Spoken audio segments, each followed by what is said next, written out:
Morning, people. How are we all? So, have you been watching over the weekend what's gone on with this meningitis outbreak down in Kent in the UK?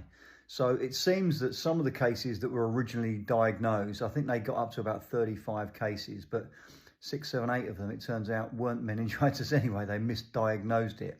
So, listen, whilst it's very, very sad for the people affected, massively sad for the two people that died, in reality, is this the grave danger to public health that it's been posed as?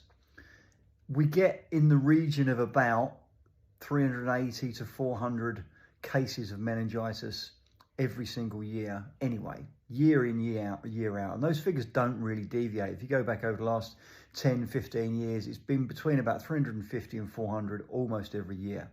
So we've now got 30 cases in this outbreak. So that's about, what, 10% of the yearly total, just under 10% of the yearly total. And that's been going on for a couple of weeks or so.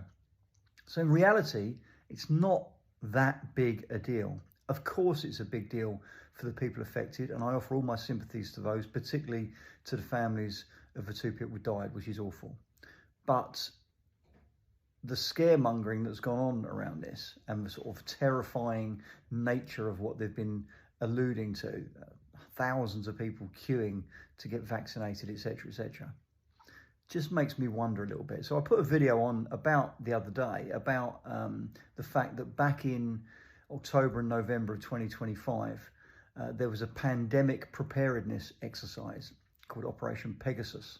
And that pandemic preparedness exercise specifically named meningitis as being one of the things they needed to be prepared for, which just seemed a little bit of a coincidence. Go back and watch that video. I put it on 3-4 days ago, I think it was. Well, here's another little coincidence. Take a look at this little short clip.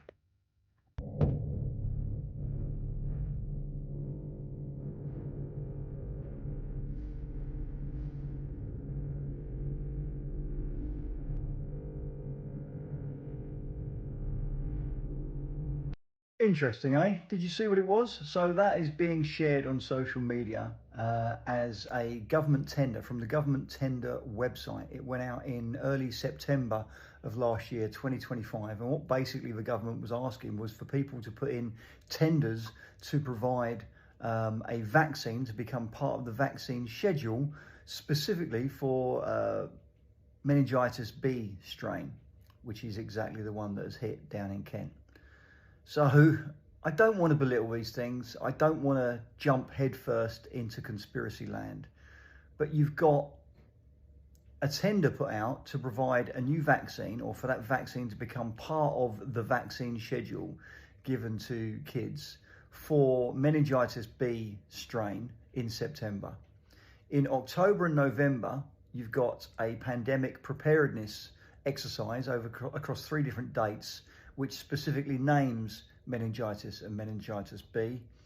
And then in March of the following year, March 26, you get an outbreak of meningitis B, which presumably will increase the sales of that vaccine and will urge more and more people to go and take that vaccine. Now, I'm not saying these things are linked. I have no proof they're linked whatsoever. Could be complete fluke of timing and coincidence. Make your own mind up. I'm just pointing out that these 3 things have all happened within 6 months of each other. And clearly, if you are a big pharmaceutical company, I think one of it's named there is Glaxo, but whether it's Glaxo or Pfizer or AstraZeneca or any of the others, if you are putting in a tender and you're providing a vaccine, you want that vaccine to be used. That's just common sense. That's just logic. That's just how big business works. And in this sense, that vaccine presumably is now being used. Draw your own conclusions.